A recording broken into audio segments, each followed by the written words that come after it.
Kita akan lanjutkan teman-teman sekalian pada buku kita Riyadhus Shalihin yang ditulis oleh Imam Nawawi rahimahullah, dan kita masih dalam keutamaan menangis karena Allah. Dan kita juga masih di hadis yang sama. Ini sudah pertemuan yang ketiga hadis ini ya.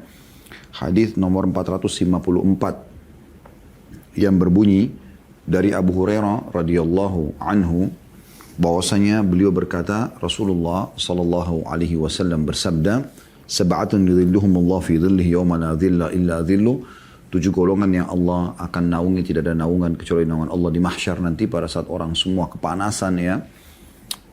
Disebutkan imamun adil, yang pertama pemimpin yang adil, dan ini sudah kita panjang lebar jelaskan, bahkan satu pertemuan khusus ya, karena kita tidak ingin luput. Ini sayang sekali sebenarnya, walaupun bukan ini yang menjadi bahasan dalam judul kita, karena judul kita menangis karena Allah subhanahu wa ta'ala, tapi perlu kita paparkan dan sudah panjang lebar kita sebutkan masalah ini. Dan kemarin juga kami ada materi khusus di hari Senin tentang pemimpin yang ideal.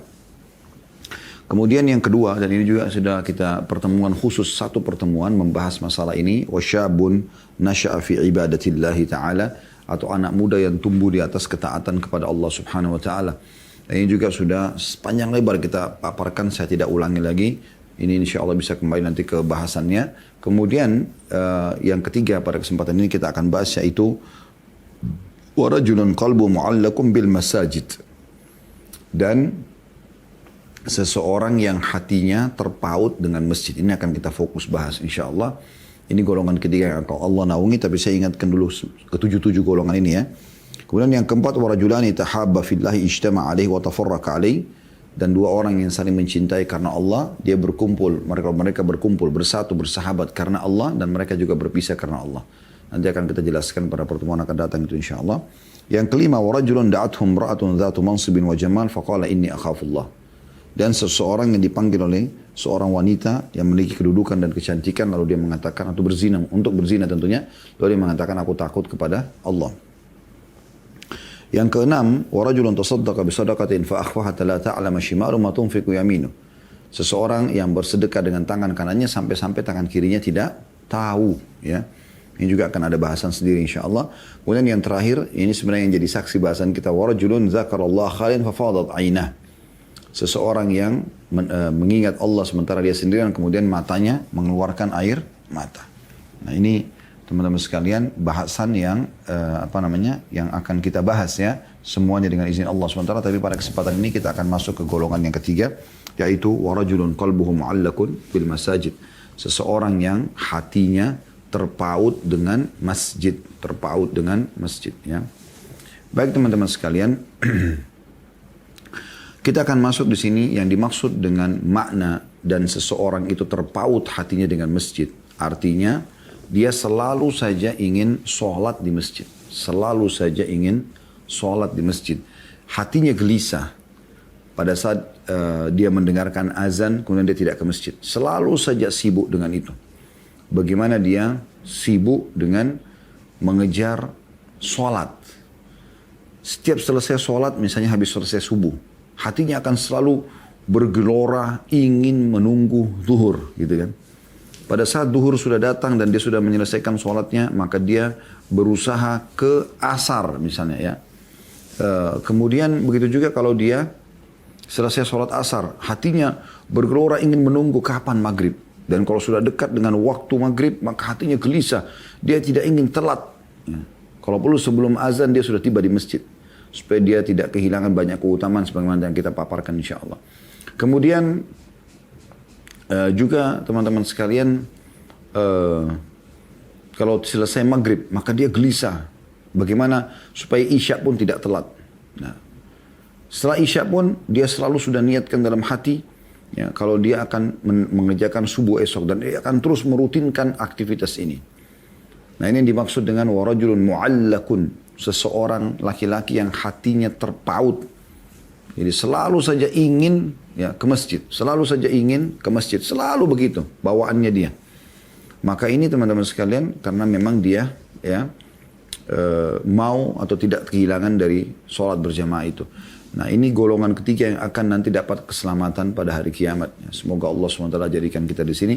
Dan semoga teman-teman dari kaum laki-laki tentunya ikut acara kita ini, Allah Subhanahu Wa Taala mudahkan dia untuk itu ya. Allahumma amin. Nah, di sini teman-teman sekalian ada hal yang kita ingin sentuh secara keimanan. Kenapa masjid? Kenapa masjid? Gitu. Jawaban sederhananya karena masjid adalah rumah Allah. Ya, rumah Allah. Anda pada saat mendengarkan azan, teman-teman sekalian, hayya 'alas shalah, ayo mengerjakan salat. Hayya 'alal falah, ayo menuju kepada kemenangan. Jadi Anda seperti dipanggil. Saya kasih rasionalnya. Kalau seandainya ada seruan panggilan pengumuman dari rumah bupati, rumah gubernur, wali kota, rumah gubernur. Anggap yang tertinggi Istana Merdeka Presiden. Panggil. Maksudnya pimpinan tertinggi di negara kita. Seruan untuk datang jam tertentu. Dan pada saat itu akan ada aktivitas dan akan dijamu. Saya yakin Anda akan ya, berlumba-lumba untuk ke sana, gitu kan. Kalau perlu mungkin dipadati sekali gitu. Maka musola atau masjid walaupun sederhana dibangun oleh sebagian orang yang coba membangunnya semampu mereka. Begitu dia sudah mengikhlaskan wakaf untuk Allah supaya orang sholat, maka dia akan menjadi ya, tempat yang termulia di muka bumi ini. Ya, sebagaimana Nabi SAW sebutkan dalam sebuah hadis yang sahih. Kalau sebaik-baik potongan tanah di muka bumi, bangunan adalah rumah Allah, masjid. Ya. Dan ini tempat yang paling mulia. Cuma banyak orang tidak mengetahui nilainya. Gitu. Karena dia lihat mungkin rumahnya dia lebih mewah daripada masjid dekat rumahnya. Jadi kita bukan menilai fisiknya, tapi kita sedang melihat nilainya. Ya. Kalau Anda punya rumah, misal 1000 meter. Anda potong bagian depan tanah itu, maksud saya dibagi 10 kali 10 meter berarti 100 meter. Anda buatkan tembok khusus, Anda niatkan wakaf untuk masjid. Spontanitas pada saat itu nilainya akan menjadi potongan tanah di muka bumi yang paling baik. Tadinya cuma seperti rumah Anda biasa. Tapi kan Anda sudah niatkan jadi masjid, maka berubah fungsi. Dan Anda akan panen pahala semua orang yang sholat di situ. Anda bisa bayangkan itu. Itu luar biasa, dan dia juga akan masuk dalam hadis yang cukup banyak. Kata Nabi SAW, siapa yang membangun rumah Allah di muka bumi, maka Allah akan bangunkan baginya istana di surga, gitu kan.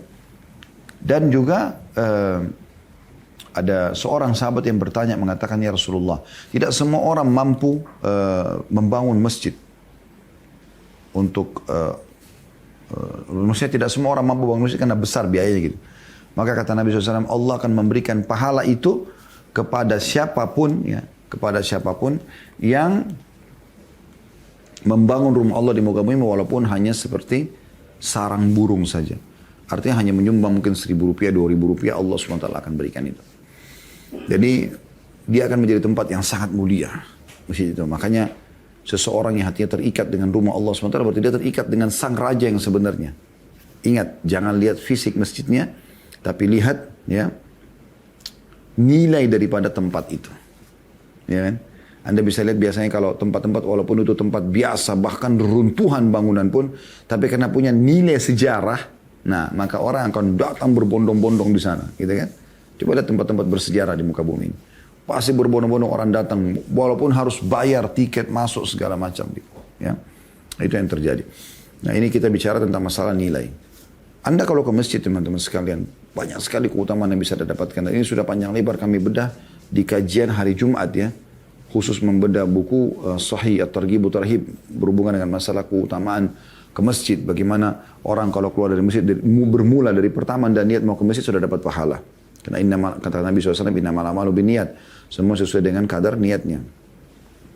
Kemudian setelah itu ya, langkah Anda ke masjid, cukup banyak hadis sahih ya. Ini semua dikumpulkan oleh para ulama hadis, di antaranya Al-Mundhir dalam kitab Targhib Tarhib dan ditelusuri oleh Syekh Albani dalam Sahih Targhib Tarhib. Dan ini sahih semua hadisnya. Kalau setiap langkah ke masjid, ya, satu langkah akan diampuni dosa, satu langkah akan diangkat 1 derajat dan dicatatkan 1 pahala. Setiap langkah. Dan sehari Anda kalau sholat 5 waktu bertanda 5 kali ke masjidnya. Subuh, duhur, asar, maghrib, isya. Dan setiap langkah.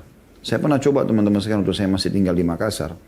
Rumah kami, waktu itu saya masih ngontrak ya. Rumah kontrakan kami berhadapan sama masjid. Dekat sekali. Dari kontrakan itu, dari pintu rumah ke pagar, mungkin sekitar 5 meter. Kemudian nyebrang jalan itu juga mungkin sekitar 5 meter. Udah masuk ke pagar masjid. Kita sholat di lantai 2 masjid itu kan. Maka naik ke tangga gitu. Saya pernah hitung teman-teman. Hanya sejarak itu saja. Itu 50 langkah. Sempat saya sengaja hitung karena saya ingin tahu gitu kan. Dari pintu rumah kami, ya, pintu tempat yang kami kontrak itu sampai ke pintu masjid itu 50 langkah. Berarti pada saat itu dicatat 50 pahala. Diangkat 50 derajat. Diampuni 50 dosa. Itu kan luar biasa gitu. Ya.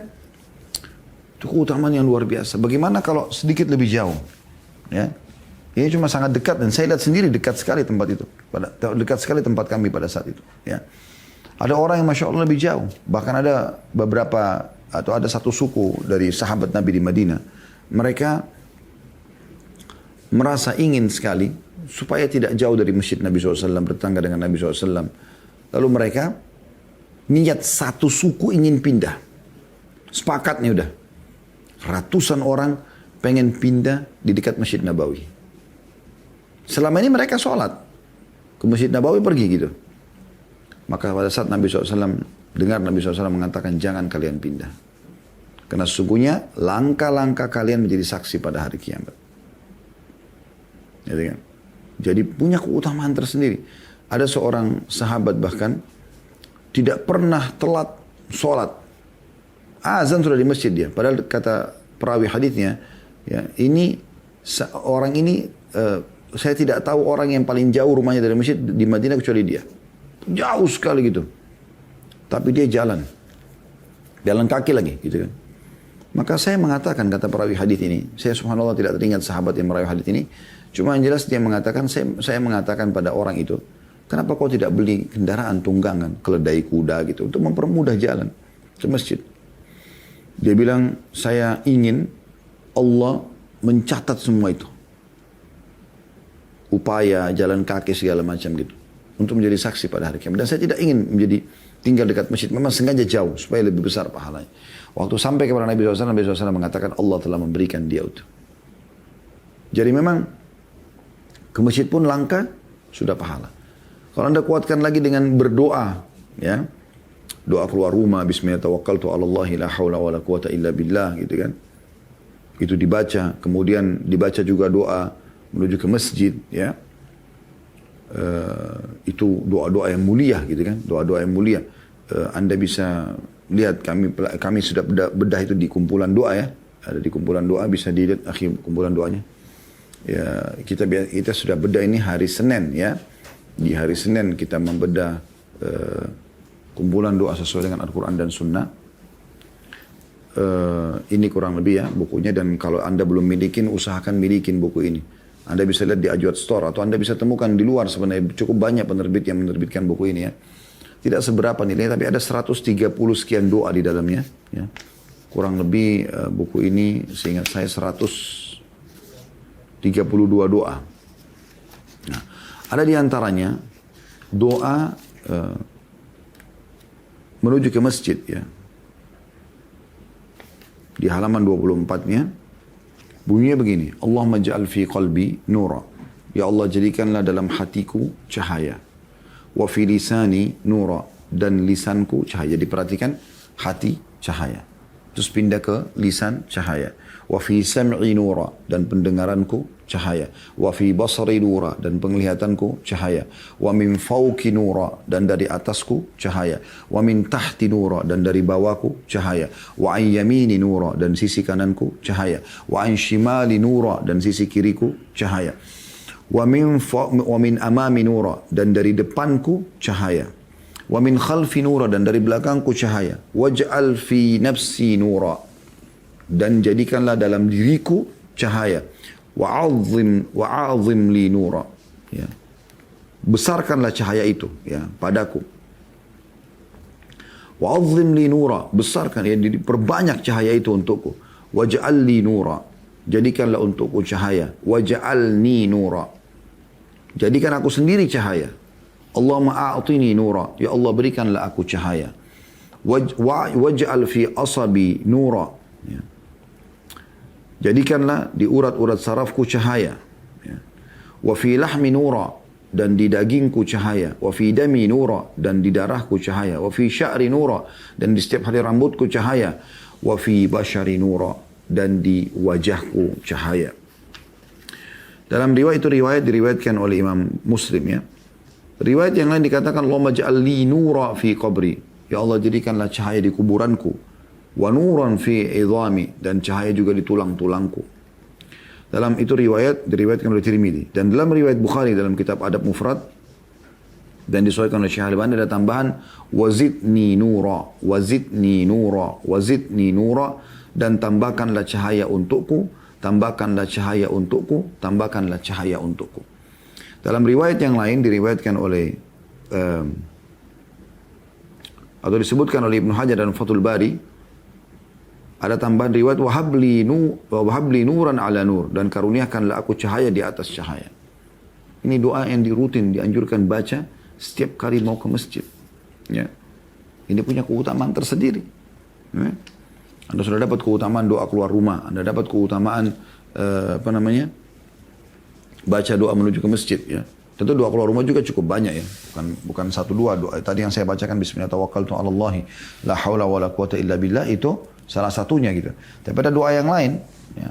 Seperti doanya bismillah a'udzubillahi an adhilla au udhalla, ya Allah dengan namamu aku berlindung kepadamu dari jangan sampai aku sesat dan menyesatkan, au azilla au uzalla, atau aku tergelincir atau menggelincirkan orang lain, au azlima au udlam, atau aku menzalimi atau aku dizalimi, au ajhala au yujhalu alayya, atau aku menipu atau membodohi orang, atau aku dibodohi oleh orang lain ya.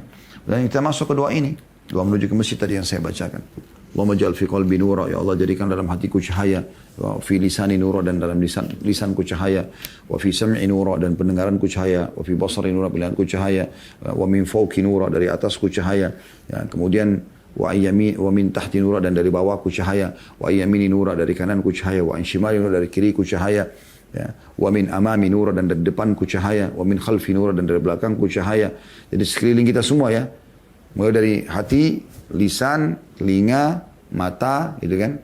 Kemudian atas, bawah, ya, kanan, kiri, depan, belakang, gitu kan.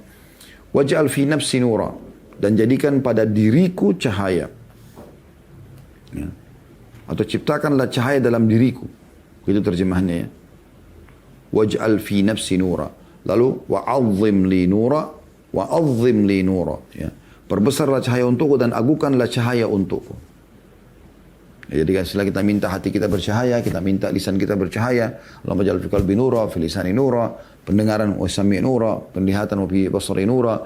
Kemudian kita minta wa ayyamini nura, dari kananku cahaya, shimali nura, dari kiriku cahaya, wa min amami nura, dari depanku cahaya, wa min khalfi nura.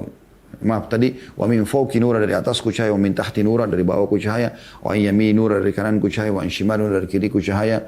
Kemudian wa min amami nura, dari depanku cahaya, wa min khalfi nura, dari belakangku cahaya, ya. Kemudian kita minta setelah ini keliling kita semua, waj'al fi nafsi nura. Jadikanlah dalam diriku ini cahaya. Wa'azzim li nura. Ya. Besarkanlah cahaya itu. Wa'azzim li nura, dan agungkanlah cahaya itu. Jadi yang pertama alif, ain, dha, mim, a'zim. Ya. Yang kedua, ain, dha, mim, azim. Gitu. Ya. Azim li nura artinya ciptakanlah cahaya dalam diriku. Maaf, perbesarlah cahaya dalam diriku. Kemudian yang kedua, wa'azim li nura, itu artinya agungkanlah cahaya untukku. Kemudian setelah itu kita minta waj'al li nura, jadikanlah untukku cahaya. Waj'alni nura, jadikan aku sendiri sebagai cahaya. Allahumma a'tini nura, ya Allah karuniakanlah aku cahaya. Ya. Waj'al fi asabi nura, dan jadikanlah di urat-urat sarafku cahaya. Wa fi lahmi nura, dan di dagingku cahaya. Wa fi dami nura, dan di darahku cahaya. Wa fi sya'ri nura, dan di rambutku cahaya. Wa fi basyari nura, dan di wajahku cahaya. Ya. Dalam riwayat yang lain tadi sudah kita sebutkan, ya. Wa fi qabri, waj'al fi qabri nura, dan jadikan di kuburanku cahaya. Wa nuran fi idhami, dan cahaya juga di tulang-tulangku, ya. Kemudian dalam riwayat lain tadi wazidni nura, wazidni nura, wazidni nura, dan tambahkan cahaya untukku, tambahkan cahaya untukku, tambahkan cahaya untukku. Wahabli nuran ala nur, dan karuniakan aku cahaya di atas cahaya. Ini kan luar biasa gitu secara makna ya. Kita sudah tidak tahu seperti apa Allah berikan cahaya karena dari semua sisi kita minta itu. Ya. Jadi niat keluar rumah mau sholat di masjid sudah dapat pahala. Doa keluar rumah dapat pahala. Doa menuju ke masjid juga dapat pahala. Gitu kan. Terus kemudian teman-teman sekalian ditambah lagi pada saat kita setiap langkah ke masjid, satu langkah diampuni dosa, satu langkah diangkat derajat. Ya. Kemudian juga ada teman-teman sekalian beberapa riwayat yang saya ingin singgung juga berhubungan dengan masalah keutamaan melangkah ke masjid ini ya. Dalam riwayat Imam Muslim kata Nabi SAW, wa kullu khutwatin tamshiya ila salati sadaqah. Dan setiap langkah yang kau langkahkan menuju ke masjid salat itu terhitung sedekah atau pahala. Ya. Syekh Utsaimin rahimahullah mengatakan dalam syarah Al-Arba'in Nawawiyah, hadisnya riwayat-riwayat yang disebutkan dulu oleh Imam Nawawi yang kita sedang bedah bukunya, tapi buku beliau yang lain, hadis Arba'in ya. Beliau mengatakan setiap langkah kaki menuju ke masjid atau sholat adalah sedekah baik jarak jauh ataupun dekat. Ya. Kemudian juga dalam hadis yang lain riwayat Imam Ahmad dengan sanad sahih, kullu khutwah, kata Nabi SAW, kullu khutwatin yakhtuha ila salati yuktab lahu biha hasana wa yumha anhu biha sayya. Setiap langkah yang dipakai untuk menuju ke masjid maka akan dicatatkan satu pahala dan dihapuskan satu kejelekan atau satu dosa. Kemudian hadis yang lain ya, dalam riwayat Muslim kata Nabi SAW, man tatahhara fi baiti thumma masya ila baitin min buyutillah. Siapa yang bersuci di rumahnya, dia uduk di rumahnya. Ini anjuran lebih baik kita suci dari rumah, bukan uduk di masjid, kecuali darurat ya. Kemudian dia menuju ke masjid. Atau menuju ke salah dari rumah-rumah Allah. Man tatahhara fi baiti thumma masya ila baitin min buyutillah. Liyaqdiya faridatan min faraidillah. Untuk dia menyelesaikan salat dari kewajiban yang telah Allah bebankan dari kewajiban-kewajiban. Maksudnya kewajiban salat. Kanat khatwatahu ihdahuma tahuttul khati'ah wal ukhra tarfa'u darajah. Kecuali kedua langkahnya, salah satunya kanan dan kiri akan menghapuskan dosa, yang satu lagi mengangkat derajat. Ya. Begitu juga dengan hadis yang lain, hadis Ubay radhiyallahu anhu. Beliau mengatakan kana rajulun la'alamu rajulan ab'ada minal masjid minhu. Ini tadi subhanallah yang saya bilang saya lupa namanya. Namanya Ubay radhiyallahu anhu. Ubay bin Ka'ab berkata, aku pernah menemui seseorang yang aku belum temukan ya. Tidak ada orang yang lebih jauh dari masjid rumahnya dibandingkan dia. Wa kana la tukhti'uhu shalah, dan tidak pernah terlambat salat. Tidak pernah telat, tidak pernah masbuk. Qala faqila lahu aw qultu lahu law ishtaraita himaran tarkabuhu fil dhalma'i wa fil ramdha. Lalu aku berkata padanya, kenapa engkau tidak beli seekor keledai? Mungkin bisa membantumu di waktu ya gelap ya, ataupun lagi panas siang hari. Qala ma yasuruni anna manzili ila jambil masjid. Ya. Dia bilang, aku tidak senang jika rumahku di samping masjid. Dia bilang begitu ya. Ada alasannya. Inni uridu an yuktaba li mamshaya ila masjid wa ruju'i ila idza raja'tu ila ahli. Karena aku ingin sekali dicatat sebagai pahala setiap langkahku ke masjid dan setiap pulangku ke keluargaku. Jadi dua-duanya pahala. Menuju ke masjid dicatat pahala, pulang pun begitu. Faqala Rasulullah sallallahu alaihi wasallam, maka Nabi SAW bersabda, qad jama'allahu laka dzalika kullah. Sesungguhnya Allah telah menggabungkan semua itu untukmu. Dalam hadis Imam Nawawi berkata dalam syarah Sahih Muslim, fihi itsbatu thawabu fil khuta fil ruju'i min as-salati kama yathbutu fi dhahab. Ketahuilah bahwasanya dari hadis ini ada keterangan bahwa akan ada catatan pahala bukan hanya pada saat pergi tapi pada saat pulang pun ya. Jadi ini sebuah keutamaan luar biasa, pergi pulang dapat semuanya kan gitu. Itu hal yang luar biasa gitu. Susah sekali untuk ya dibayangkan gitu ya. Karena kita bisa dapat tempat yang luar biasa gitu. Ya. Riwayat lain Abu Musa menyampaikan juga, ya, mirip dengan tadi ya. Inna a'zaman, kata Nabi SAW, inna a'zaman nasi ajran fi salati ab'aduhum ilaiha mamshi. Ketahuilah bahwasanya kata Nabi SAW, orang yang paling banyak pahalanya, ya, menuju ke masjid adalah orang yang paling jauh langkahnya. Ab'aduhum ilaiha mamshan. Ya, mamsha ya. Paling jauh dia melangkah gitu. Fa'abaduhum. Lalu kemudian orang yang berikutnya, maksudnya yang juga jauh gitu ya. Walladhi yantadhiru as-salata hatta yusalliha ma'al imam a'zamu ajra minal ladhina yusalliha thumma yanam. Dan orang yang melaksanakan bersama imam lebih besar pahalanya daripada orang yang sholat kemudian tidur. Hadis riwayat Bukhari Muslim. Maksudnya menuju ke masjid di sini dimaksudkan ya. Kemudian teman-teman sekalian, ada keutamaan yang lain Anda bisa dapatkan pada saat Anda menuju ke masjid, selain langkah tadi ya. Pada saat Anda masuk ke masjid, masuk ke masjid saja dengan kaki kanan, adabnya begitu disebut dalam hadis yang sahih ya. Kemudian baca doa pada saat masuk masjid. Ya. Itu akan mendapatkan keutamaan tersendiri. Ya. Yaitu hadis yang diriwayatkan Ibnu Majah dan Tirmidzi. Kata Nabi SAW, kalau masuk ke dalam masjid maka bacalah ya. Bismillahi wassalatu ala rasulillah. Bismillahi wassalatu wassalamu ala rasulillah. Allahumma gfir li dhunubi waftah li abwaba rahmatik. Artinya, dengan nama Allah dan membaca salawat kepada Nabi SAW. Bismillah wassalamu ala rasulillah ya. Dengan nama Allah dan salam untuk Nabi atau untuk Rasulullah SAW. Allahumma gfir li dhunubi. Ya Allah maafkanlah salah-salahku. Waftah li abwaba rahmatik. Dan bukakanlah untukku pintu-pintu rahmatmu. Nah, ini punya keutamaan sendiri. Jadi masuk kaki kanan ya. Kemudian baca ini. Ini pahala lagi nih. Jadi tadi kita ulangi ya. Pahala pada saat niat mau ke masjid. Pahala mendapatkan doa keluar rumah. Doa menuju ke masjid juga tadi sudah kita sebutkan. Pahala setiap langkah. Ya, dicatatkan satu pahala, dihapuskan satu dosa, dinaikkan satu derajat. Pahala pada saat masuk ke masjid, pintu masjid. Ya, kaki kanan dan baca doa barusan ini. Ya. Kita minta agar Allah subhanahu wa ta'ala membukakan pintu-pintu rahmatnya. Dan rahmat Allah luas sekali, karuniahnya.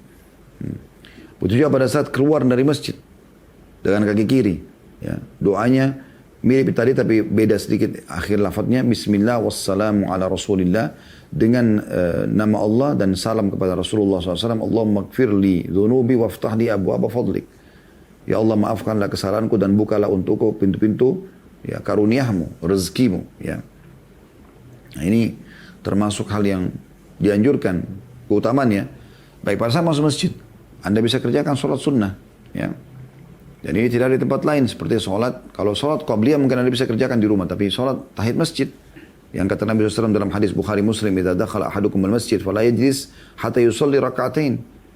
Kalau seseorang yang kali masuk ke masjid, jangan dia duduk sampai dia sudah sholat 2 rakaat. Gitu. Ini hanya ada di masjid ini. Tidak ada tempat lain. Ya. Sholat tahiyat masjid. Kalau sholat qabliyah Anda bisa kerjakan di rumah. Tapi ini tidak ada. Gitu kan.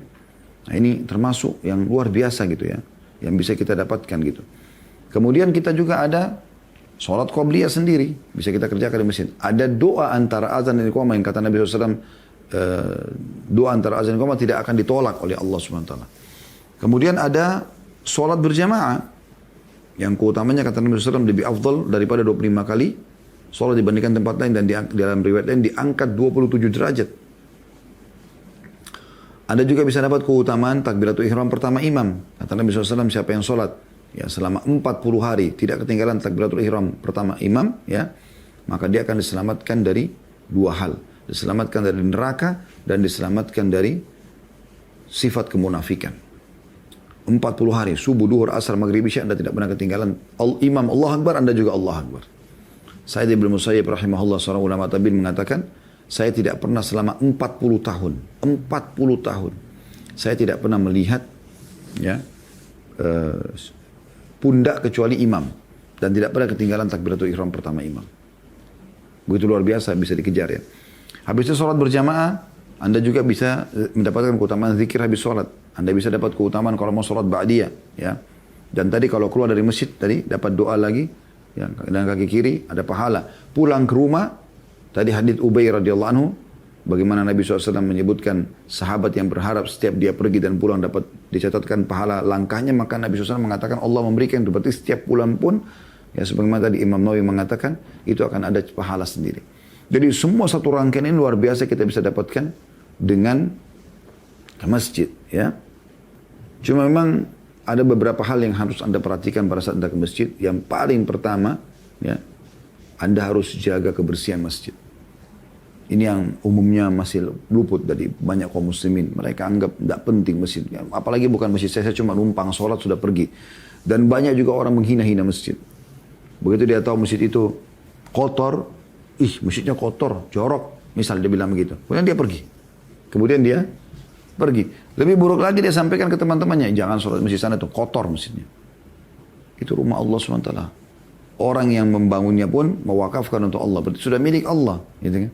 Anda sekarang kalau diberikan rumah, ini si Ahmad memberikan rumah kepada Yusuf. Ini Yusuf ya, buat kamu, wakaf, ambil saja. Sekarang milik siapa? Milik Yusuf. Jadi kalau ada yang hina rumah itu, yang dihina adalah Yusuf. Gitu kan? Itu rasionalnya. Sekarang orang sudah wakafin untuk Allah. Itu rumah Allah itu, jadi rumah Allah. Bagaimana orang bisa menghina rumah Allah? Allah memudahkan langkah Anda ke situ, bukan untuk menghina. Tapi justru Anda punya kesempatan untuk beramal saleh. Kalau masjid itu kotor, bersihkan akhi. Itu rumah Allah, bukan pemilik siapa-siapa. Minta izin, luangkan waktu setengah jam. Anda sapu, Anda pel. Ada vakumnya kalau dia pakai karpet bisa di vakum. Anda lihat apa yang panas, Anda belikan kipas angin, Anda belikan AC. Ya.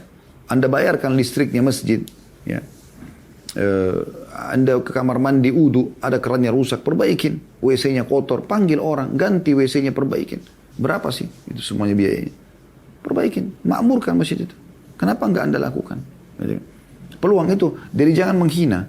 Dalam sebuah riwayat, bahwasanya Samura radhiyallahu anhu menulis surat kepada anaknya yang bernama Sulaiman yang isinya, amma ba'd fa inna Rasulullah sallallahu alaihi wasallam kana ya'muruna bil masajidi an nasna'aha fi diyarina wa nusliha san'ataha wa nutahhiraha. Bahwasanya Rasulullah SAW pernah memerintahkan kepada kami, maksudnya para sahabat, untuk membuat masjid di kampung-kampung kami, lalu memperbagus pembuatannya dan menjaga kebersihannya. Hadis riwayat Abu Daud dan juga At-Tabarani. Ya.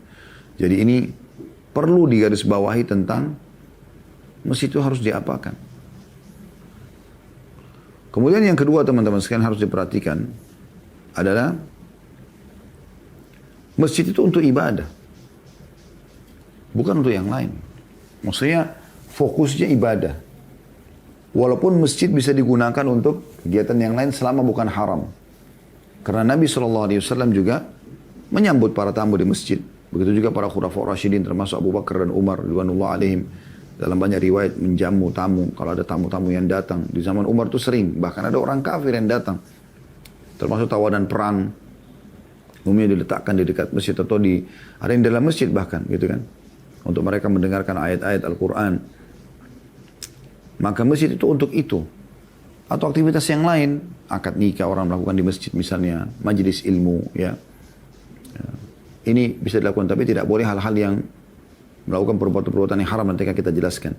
Itu beranjak daripada surah An-Nur, surah nomor 24 ayat 36 yang bunyinya a'udzubillahi minasyaitonirrajim fi buyutin adzinallahu an turfa wa yudhkara fiha ismuhu yusabbihu lahu fiha bil ghudwi wal asal. Bertasbih kepada Allah di masjid-masjid yang telah diperintahkan untuk dimuliakan dan disebut ya namanya di dalamnya pada waktu pagi dan petang hari. Maksudnya masjid memang tujuannya untuk itu. Untuk kegiatan mengingat Allah subhanahu wa ta'ala. Oleh karena itu, jauhi teman-teman di poin kedua ini perbuatan syirik kepada Allah. Ya. Karena Allah mengatakan dalam surah Jin, surah nomor 72 ayat 18, A'udzu billahi minasyaitonir wa annal masajida lillahi fala tad'u ma'allahi ahada. Dan sungguhnya masjid-masjid adalah milik Allah, maka jangan kalian berdoa kepada selain seorang pun selain Allah atau bersama Allah.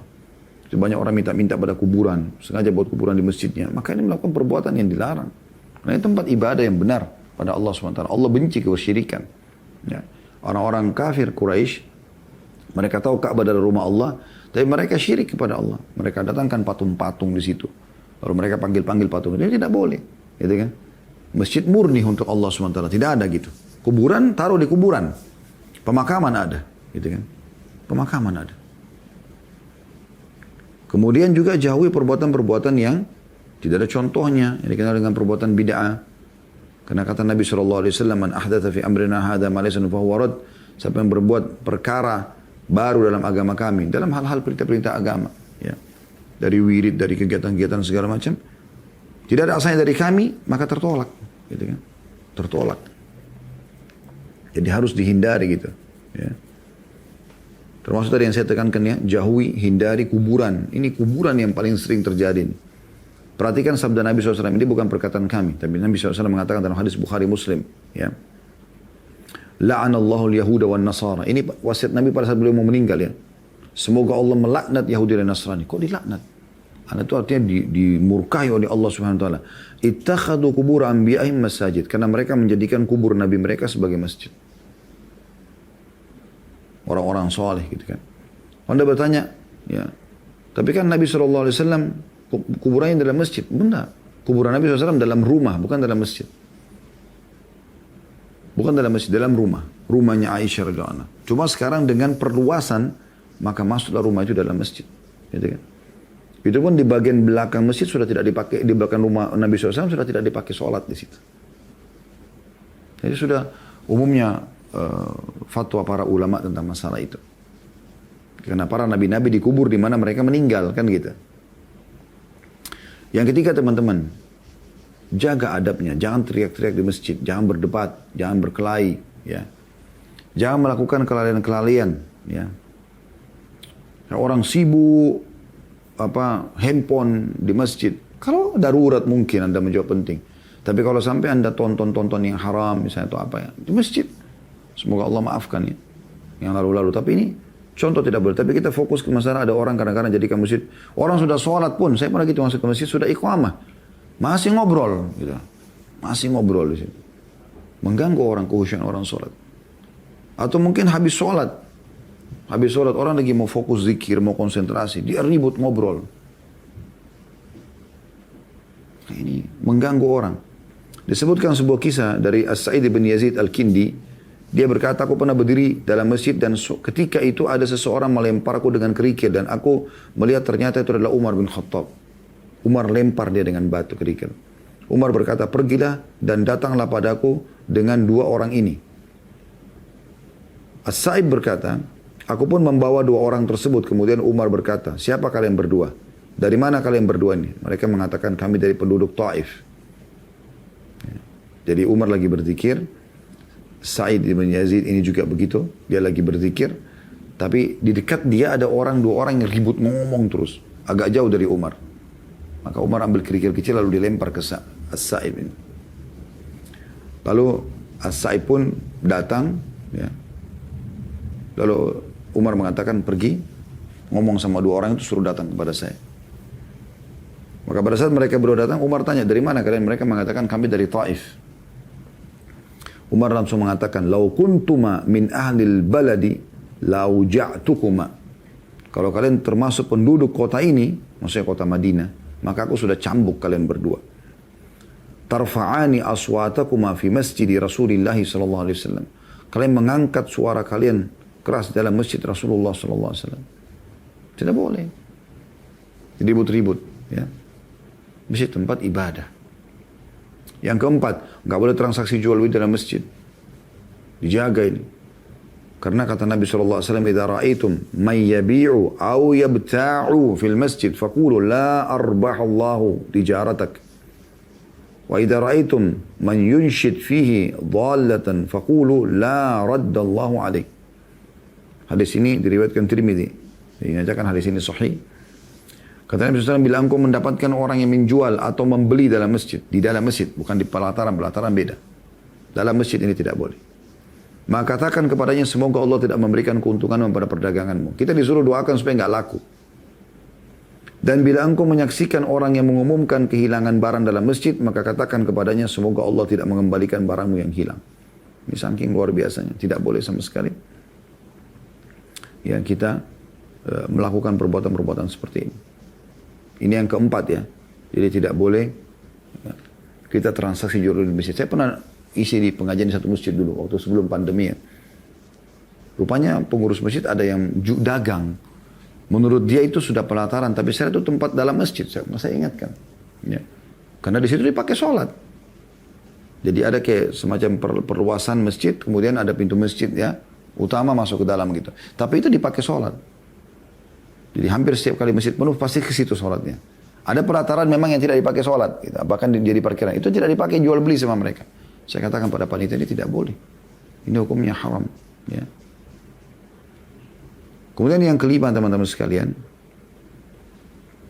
yang dilarang adalah tidak boleh buang air kecil, tidak boleh menajisi masjid, meludah sembarangan, nggak boleh. Ya. Ini mirip tadi itu sebenarnya menjaga kebersihan ya. Sesuai dengan sabda Nabi SAW, Inna hadil masajid la tasluh li syai'in min hadal baul. Jadi pada saat ada orang kencing dulu di masjid, setelah dia kencing kata Nabi SAW, ini rumah masjid ini tidak layak untuk orang kencing di situ. Walal kadhar, dan tidak boleh juga ada kotoran. Innama hiya li dzikrillahi azza wa jalla was salati wa qiraatil Qur'an. Fungsinya utama adalah untuk sholat dan juga membaca Al-Quran. Itu juga dengan orang junub, nggak boleh masuk dalam masjid. Harus suci dia. Masuk dalam poin ini ya. Sesuai dengan firman Allah Subhanahu wa taala dalam surah Nisa ayat 43, surah nomor 4. A'udzu billahi minasyaitonir rajim. Ya ayyuhalladzina amanu la taqrabus salata wa antum sukara hatta ta'lamu ma taquluna wa la junuban illa 'abiri sabil hatta tagtasilu. Hai orang beriman, jangan kamu salat sedangkan kamu dalam keadaan mabuk sehingga kamu mengerti apa yang kamu ucapkan. Jangan pula hampiri masjid sedang kamu dalam keadaan junub, terkecuali sekedar berlalu saja hingga kamu mandi. Sampai mandi. Hindari dalam poin ini juga teman-teman sekalian bau mulut busuk, bau badan yang busuk, ya. Keringatan yang tidak enak baunya, makanan terutama habis makan bawang ya, ini adalah larangan khusus gitu, masalah bawang ini. Sesuai dengan sabda Nabi SAW, man akala min hadhihi syajara ya'ni thum fala yakrabanna masjidana.